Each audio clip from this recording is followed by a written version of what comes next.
Hey everybody, Eric Worre here. Welcome to our webinar with the one and only Brendon Burchard. Thanks for having me, man. This guy is our buddy. He's our friend. He's going to be speaking at GoPro Recruiting Mastery, but we wanted to bring you some value before that all happened. And the reason why is he came out with a book just recently called High Performance Habits, How Extraordinary People Become That Way.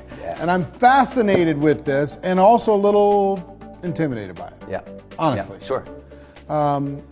One thing that people don't know about me is I'm one of the most undisciplined people, I swear to God, that people know. That people would be shocked at how undisciplined I am. Except he was on time for this interview, and look how sharp he looks. So hey, we're getting something right here. No. I'm prolific. Yes. In my field. Yes. I've produced more than anybody else has ever produced. Yep. But I've used a bunch of mental tricks over the years. Yeah. To get me to do the things that I need to do. But I'm very resistant to structure. Mm-hmm. I'm very resistant to obligation. Yep. So I'm hoping you can help me. What you say is discipline might not be what I say is discipline. But what we do know is you're doing these habits. And as we talk through them, I bet every one of them, for example, you opened up with I'm prolific. Okay? Well, Chapter 4 is on developing prolific quality output, identifying what really matters. Maybe this is just my own self-worth. I don't know. No, because like when you put out your morning ritual, I get a headache. That's not what this is, though. I know, but that's an example of habits and a ritual. But let me because give you know what I want to do? Yeah. I want to sleep in. Me too. We slept in this morning. I slept in this morning. He probably did too. But listen to this, and this will change your life. You are disciplined in your mental thinking, and you have routines in your mental thinking, and you have a lot of obligation in what you are doing to serve your audience. Yeah. You just haven't defined it that way, so you're actually really good at it. Because the way that you optimistically, positively, and confidently think about the future, that's a habit. And that mental habit you have of looking at things in specific ways, of being confident in who you are and how you're going to serve, that sense and drive that you feel inside that says, you know what, I want to do this event for people, even though it's crazy expensive, it's huge production, it takes my team and everybody tons and tons of time. That's obligation to serve. Okay? The idea that you show up year after year after year, after product after product after product, to serve this audience, that is discipline. So you're just defining it different. You're like, oh, you know what? I wish I was more disciplined. You're saying, I wish I was more disciplined from 6 a.m. until midnight. Maybe. That's what people say all the time, but I say real discipline and real obligation is that sense of duty that makes me show up week after week, year after year, decade after decade, to serve, to take care of my family, to increase my reach, to increase my revenue, and you've done that. So I tell people all the time, don't sell yourself short because you have a lazy or a meandering Monday or Tuesday or Wednesday.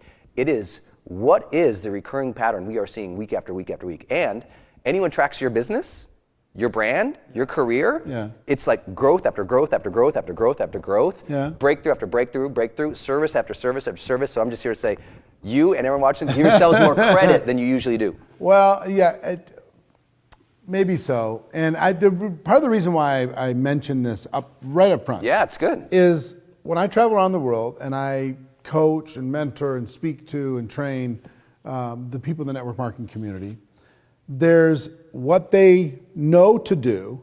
Yes. And they can't find a way to get themselves to do what they know. Right. There's this gap. Yes.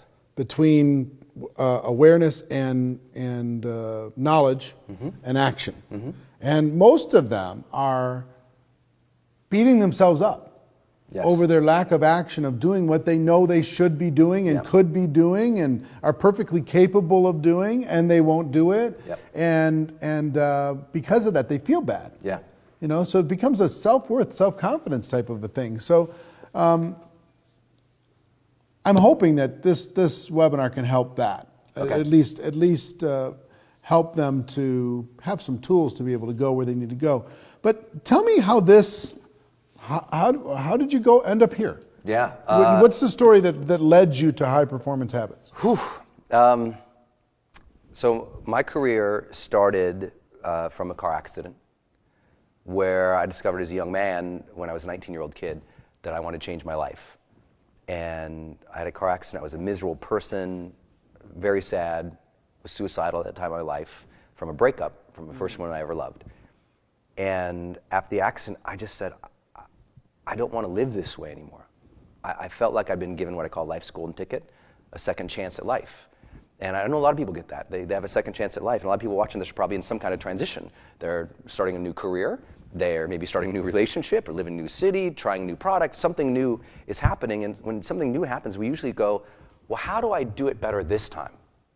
You know, I love you. That's one of the reasons I'm attracted to your work is you're always saying, there is a better way. And there is a better, and I knew there was a better way to live my life. But then you say, well, how? Like, how do I live a better life? So that got me into personal development. That got me into psychology, and that got me into neuroscience. So I studied those things for 20 years as I was going through college, as I started my first career as a consultant for a large consulting company. And then I started getting obsessed with this question, which is, well, I guess a set of questions, really 3 questions, which is, why is it some people succeed faster than other people? I love that question. Why? And why do that's the first question. Why do some people succeed faster and longer than other people? Second question, why is it that some people do that and they're happy, but some people who succeed are miserable? And the third question, I said, well, what motivates people to want that change, and what habits make it stick? And I wasn't asking that because I was an academic. I wanted to know that for me. I was seeing peers outperform me, and it pissed me off. I was seeing that sometimes I was achieving a lot of things on my to-do list, but I was sad. I was seeing that, you know, some Mondays I was crushing it, and other Mondays I was worthless, and it bothered me. So I started really diving into the work. So that led to a career in high-performance coaching. I did that for 7 years, and then I did, I think, what was maybe the hardest decision of my life, which was asking, is what I've been teaching true? Can I empirically prove what I believe about success? Because everyone watching this, you believe you know what leads to success. We all think we know what it is. We all just inherently think, well, this person is successful because of these reasons. And I want to know, is that true? So at that point in my life, I'd had quite a bit of success. And I said, we're going to do it. I'm going to partner with these different universities and different researchers, and we're going to do the world's largest study of successful people ever done when we qualify them as high performers. And a high performer is, you're usually in your top 15% of earning bracket, or top 15% of happy, or top 15% in your category. But you still say you are happy, because remember, the happy thing is important. You still have tremendous positive relationships, and you maintained health. So we created this huge assessment. It's the world's largest, and the first academically validated performance assessment. Basically, you take a 100-point psychometric scale. And this thing tells you at the end if you have the habits that are correlated with the most successful people in the world. And then we built that thing. When we rolled it out to the world, we got more and more and more data. And as we looked at it, there were some things that I was wrong about. That's why I'm so proud of this book. Like, there's a lot of things in here I say, I didn't know this was so dang important. I would have said it was important because I thought there was about maybe 31, 40, 50 habits that lead to long-term success. There are only 6 that are really strongly correlated and they cover 90% proven. of it. Yes, this is the 90% of what makes someone successful over the long term, and it was different than what I thought. It wasn't a specific personality becomes successful.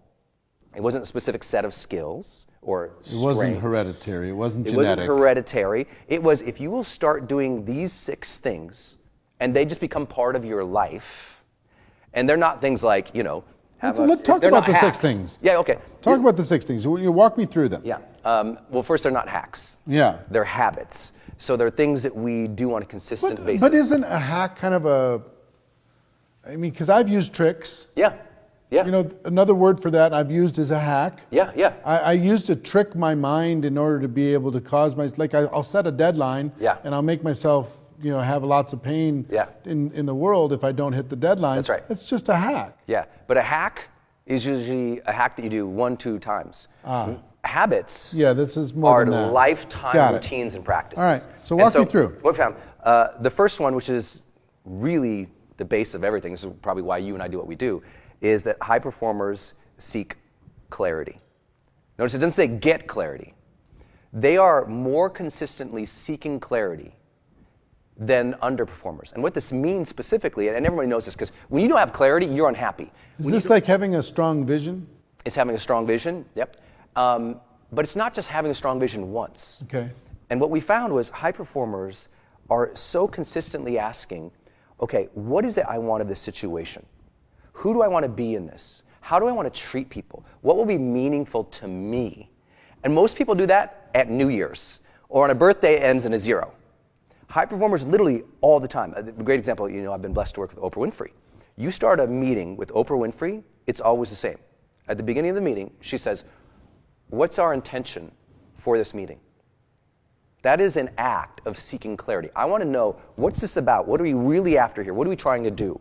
Yeah, Tony does the same thing with outcomes. Yes. Looking for the outcome. If you don't know the outcome, you don't know what you're trying to do, you don't know what the intentions, then we're just not going to have success at this. But most people bumble in the next meeting, and then the next meeting, the next prospect call, the next call. They're bumbling without thinking, who do I want to be specifically in this situation? Like I thought right before we started this interview, who do I want to be in this interview?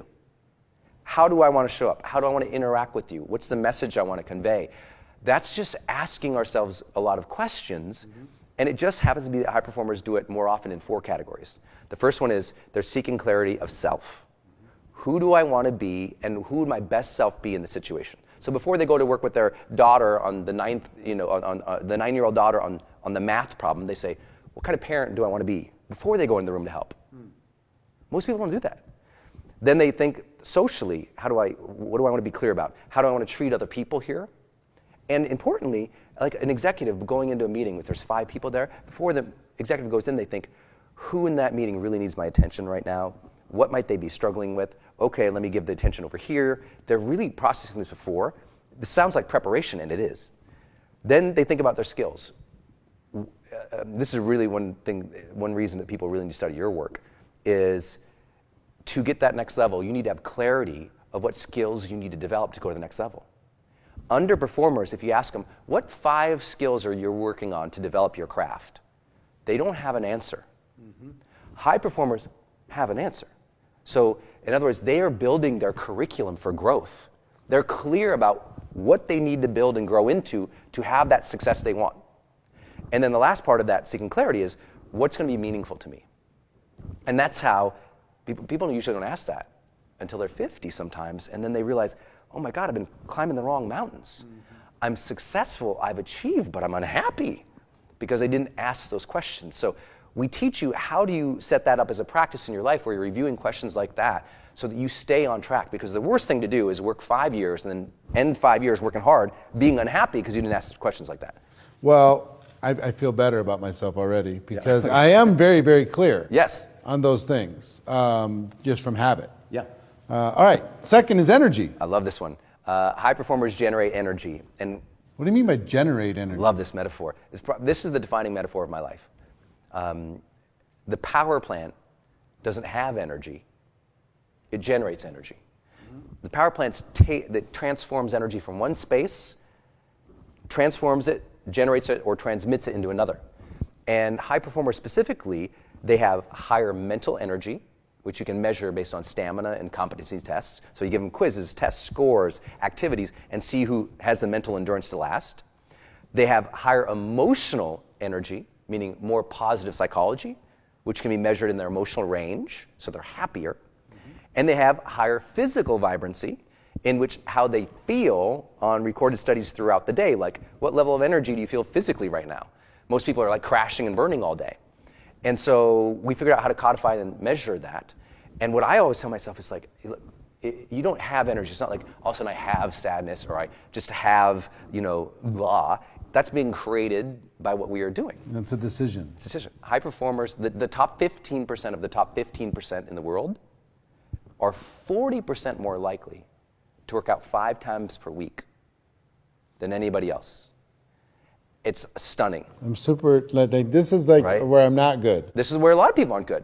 But sometimes also we say, look, a workout can be a 45-minute brisk walk. You got a hill out here. Yeah, I Hit know. that sucker. I know. You know, I it's know great. what I need to do. I just don't do what I know. That's why you need the habits, All right? It's a different Energy. Can this I is go really straight important. to that chapter? People ask, Brendon, how is your work different than other people? I go, listen, there is a very big difference between a decision and a habit.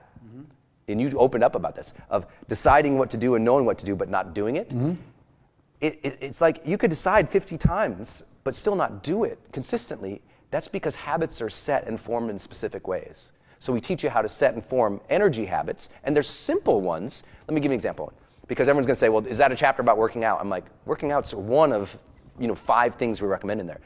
The most important one I would tell people, and this is, you can start doing this right away, huge value in this, is this idea of releasing tension and setting intention. And what that means is most people are bleeding energy throughout their day, and they don't realize it because they're going from one thing to another, to another, to another, to another. For example, if I'm doing email, and then I'm going to do a PowerPoint presentation, most people, they do their email and a little PowerPoint, and a little email and a little PowerPoint, and they finish the email, then they go right into PowerPoint. And what I want to tell people to do is, hold on. I want you to do your email and focus on that. When you finish, push away from your desk, close your eyes, maybe do a little mantra or a little release meditation to free up your mind, to create some white space in your mind so that it's clean before you do the next activity. And all high performers worldwide, they're doing this. You can get stuck on social media or email or anything. Well, right? your mind, what's happening is your mind is being fried. People are hijacking your attention. Yes. And you're mentally exhausting yourself all day. The only way to become a high performer is you need to recharge your mind several times throughout the day. And for some people, that means, you know what? Just get up from the desk, go get some water, walk around the office a couple times, then sit back down, then get to the next activity. Those transitions are important. The largest study ever done on productivity found that the highest productive people take a break, usually at 52 minutes. So they work for 50 minutes, then they break for 5 to 10. Then they come back and work.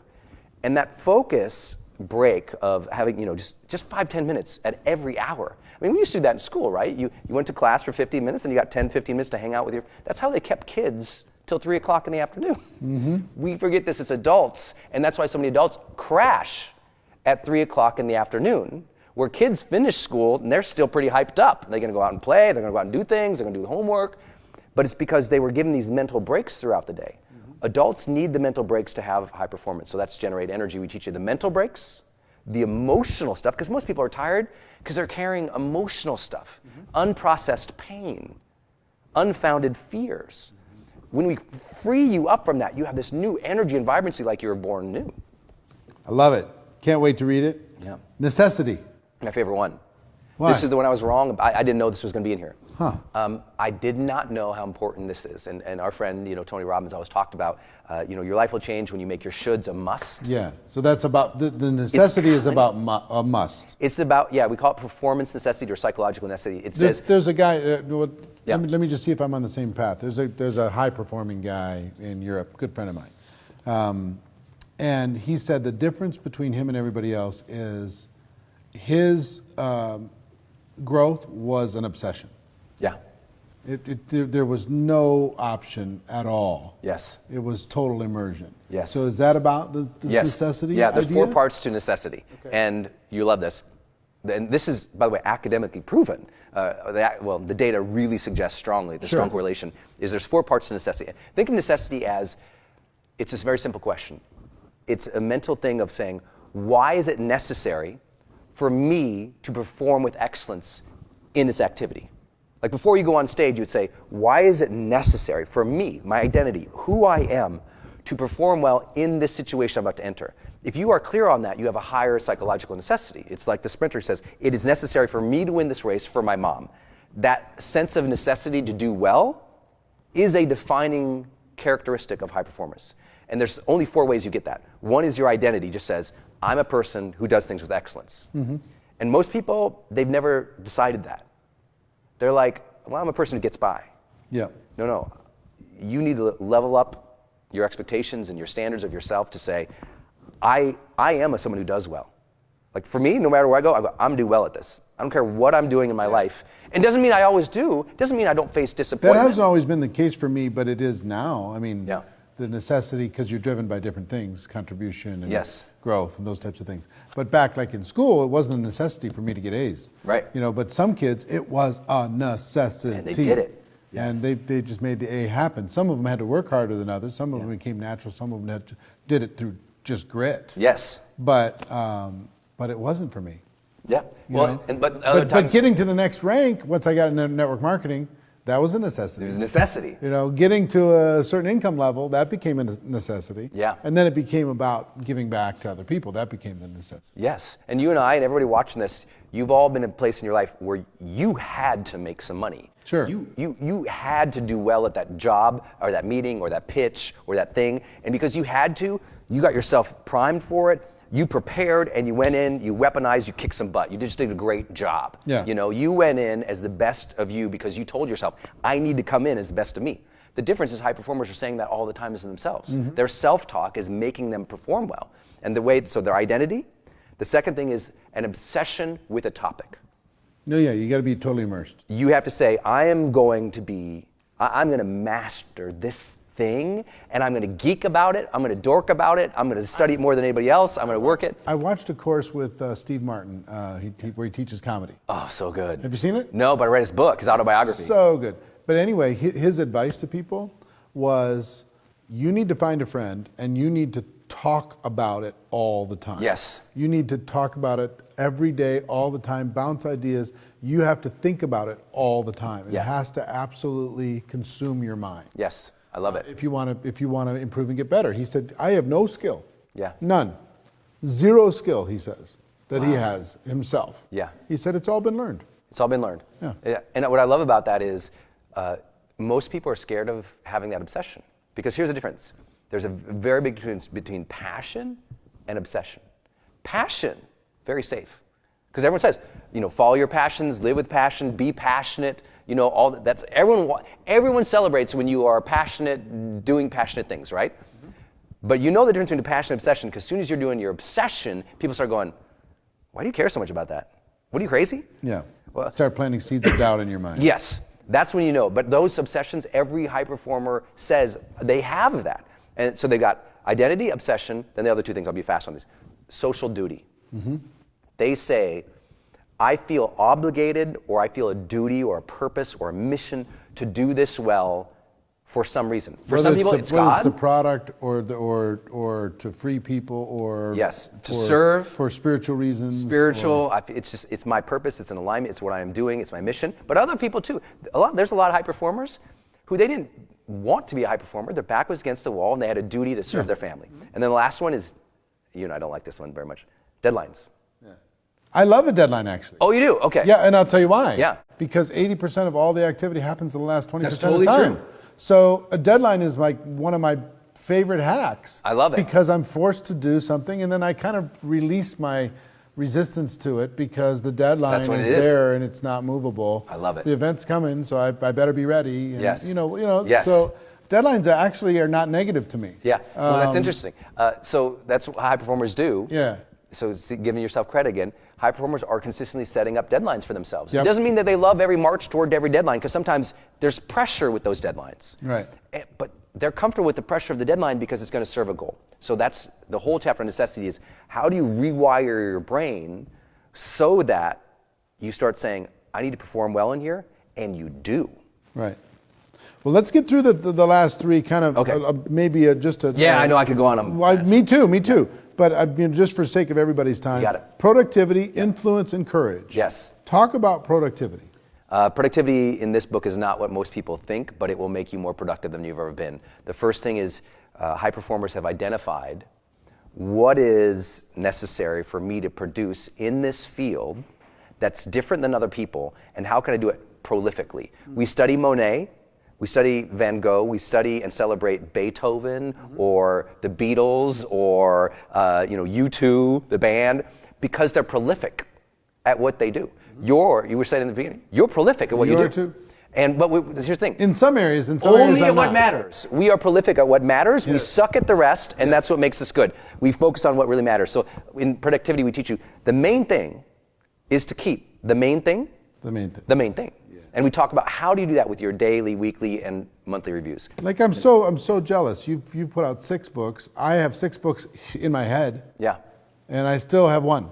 Yeah, but we're almost equal in online courses. I've done 15 online courses now total, and you're 13, 14. Yeah. So we're about with lots of videos online, all that stuff. I'm prolific compared to a pretty low bar inside of our profession, which is which is cool. But anyway, productivity here's is the a big ultimate deal. question of productivity. How do you be prolific at the right things? How do you decide what the right things are? How do you prioritize? But That's here's where the thing. clarity kind of contributes to productivity. Totally. Yeah. And how do you be how do you have productivity and happiness? Because here's what the Where you're greatest not driven line. by it. There's a story of this woman in there. She has 10,000 employees, amazing. And her distinction was achievement wasn't her problem. Because most people watching this, achievement's actually not their problem. They can you can make a to-do list, get all that laundry done, get the kids to school, get fed, make dinner, take care of your obligations. Like, people are actually really good at getting things done. Achievement is not your problem. Alignment is. And that's the big distinction in that chapter. So you're doing it for the wrong reasons. Or you're doing it for the right reasons, but enough things aren't aligned to make you good at it. Got it. So we talk about that. Okay. Next chapter. Influence, one of my favorite topics in the entire world. Yes. I think leadership is almost an unusable term. Everybody's calling themselves a leader. I mean, the little kid in kindergarten on the way to the lunch break, they're the leader because they're in the front of the line. Yeah, that's right. You know, or somebody in network marketing, they think they're a leader because they have one person on their team. Yeah. Leaders it's a generic term. Yeah. But an influencer, Yeah. somebody who has the ability to influence other people's behavior or improve other people's lives or make a difference in the world, that's a valuable thing. Very valuable. And people ask me all the time, what's the difference between your work in psychology or in training versus like grit versus deliberate practice? And I say, oh my God, it's so easy. I've actually been a high performance coach, and we know grit, which is passion and perseverance for long-term goals, which is really important and has been academically studied a lot, not enough. And we know deliberate practice, which is just practicing over and over and over, not enough, even though it gives you a lot of skill, because you and I live in the world where you can have all the passion and the perseverance. That's 2 P's, right? Passion, perseverance. But if you have a 3rd P, you're screwed. And that 3rd P is people skills. I know lots of passionate people who persevere their way into nothing. And because they don't have the ability to influence other people. Because if you can't get people to believe in you, buy from you, support you, champion, invest in you, you're screwed. It's like some of those people that stay in school. Yeah. And get degree after degree after degree after degree after degree, and they almost can't speak to another human being. Yes. But they've got it all. Figured out. Yes. And being an intellectual powerhouse or having unbelievable skill will never be enough to get you to the next level. Yeah. Tom Brady is not the greatest Super Bowl champion just because he can throw a ball. Lots of people can throw a ball like he can throw a ball, but he can lead his team, unlike other people. His influence on that team. And if anyone you're watching this, just think about the most positively influential person in your life. I don't know who that would be for you, but I guarantee they did 3 things for you. First, they taught you how to think. They taught you how to think about yourself or other people or about the world. Second, they challenged you. They either challenged your character or your contributions to the world or your relationships with others. And third, they role modeled something for you. They role modeled the way.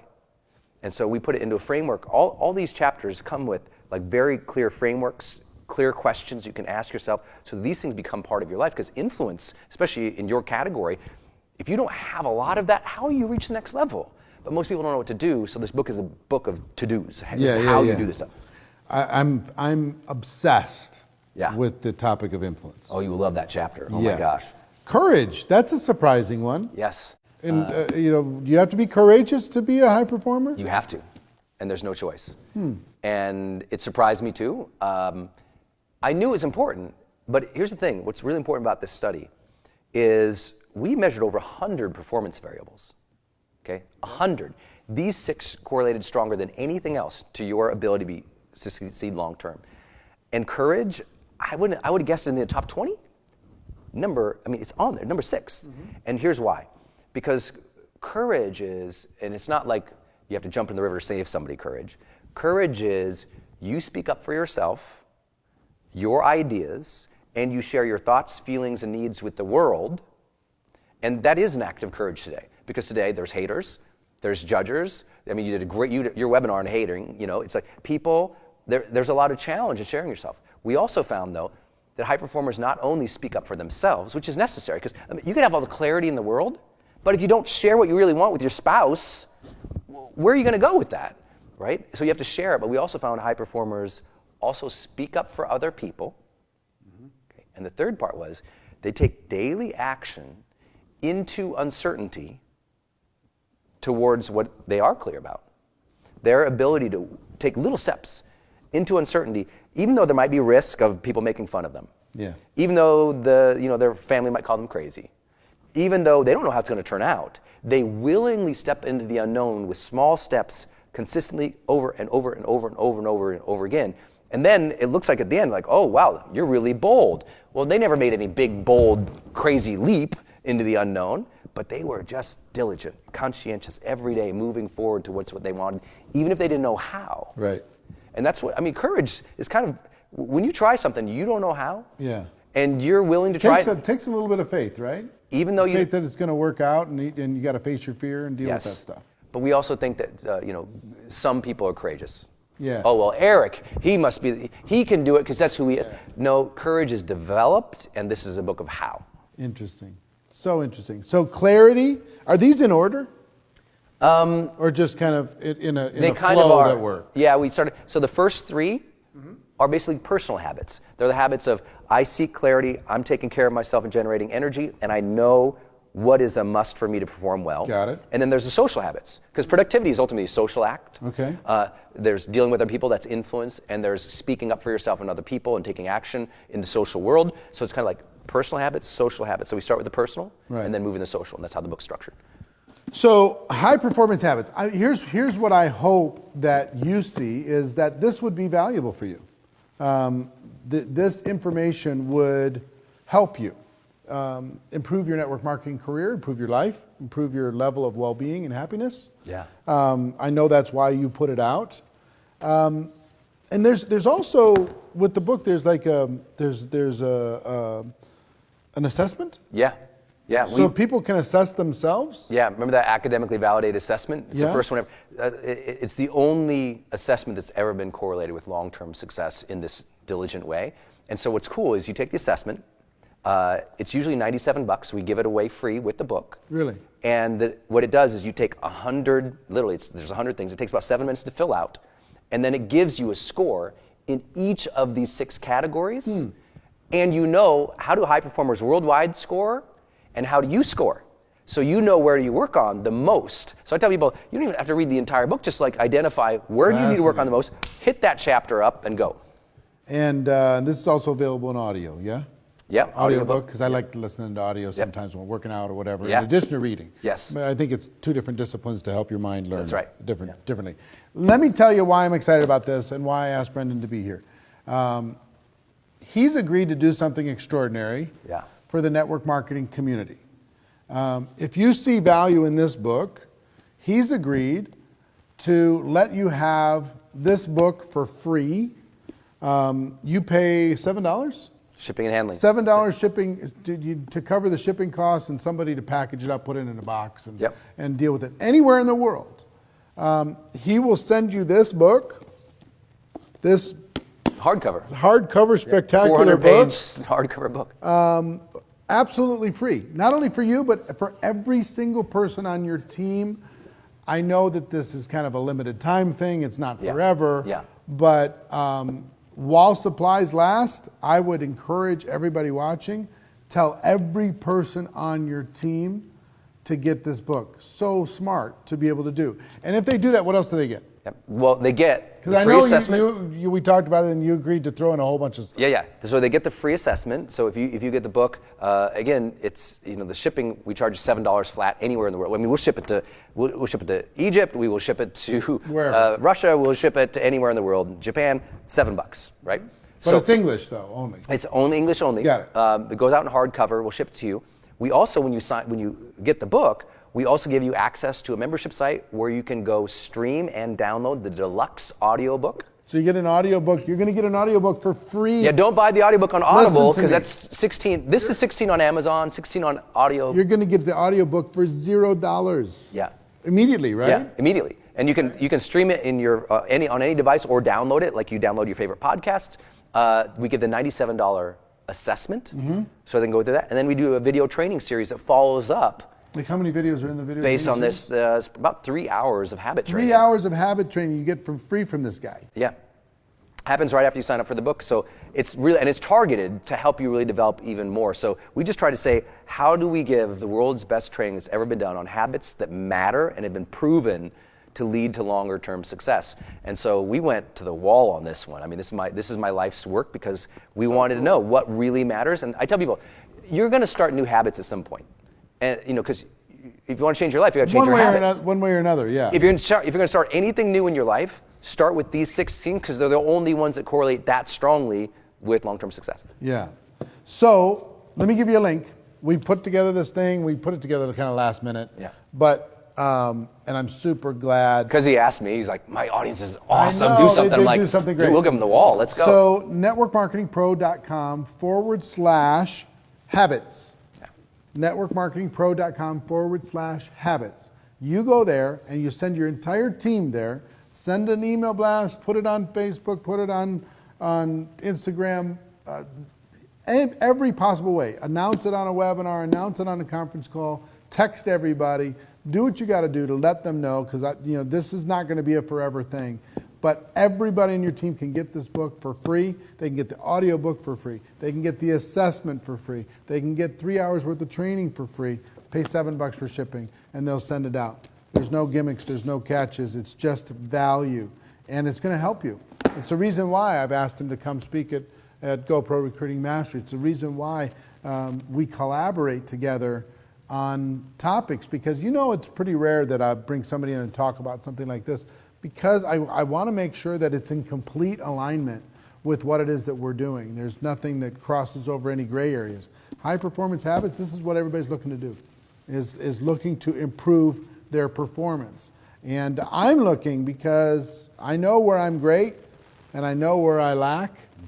And the lack for me is the energy side. The rest of it, productivity, I'm a little rebellious. Yeah. Sometimes. That's good. Energy, I'm a little rebellious on that too. Yeah. The other 4, I got nailed. Yeah. But I'm looking for some ideas and tips. And what gets me excited more than any other thing? One little idea. Yes. One little 1% thing that nobody else notices. And if I think about what's helped me become successful in life, is I'm aware of little things that other people it just flies by them. Yeah. They're not even aware of it. Yeah. I sit in a meeting and I go, oh, that's a good, I got that thing and I'm going to use it for the rest of my life. That distinction. Yeah. That one distinction. And nobody else noticed. Yep. Nobody else paid attention. Nobody else even saw it. It was just like, la, la, la, let's go to lunch. And I'm like, you don't understand what just happened Let's here. talk about this. Yeah, that's awesome. You know what I mean? Yeah. So finding those distinctions, and that's why I'm obsessed with books. Yep. That's why I'm obsessed with learning, because one distinction is worth 6 figures a year to you. One distinction can increase your happiness by 50%. Yeah. One. Yeah. And how many distinctions are there in here? Oh my gosh. Hundreds and hundreds and hundreds. And you know what we did, was you talk about distinctions, especially in this career here for network marketing. We had, I spoke at this conference and in this industry, and they went out and they bought the book. They got, $16, $18 to buy the book, but they got the assessment.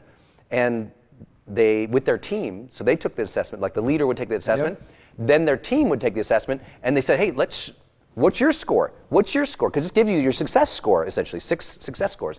And they said, and so now leaders could have the distinction of what their people should be working on. Oh, you know what? You really need to be working on this one. You work on that habit, because it identifies exactly what to work on.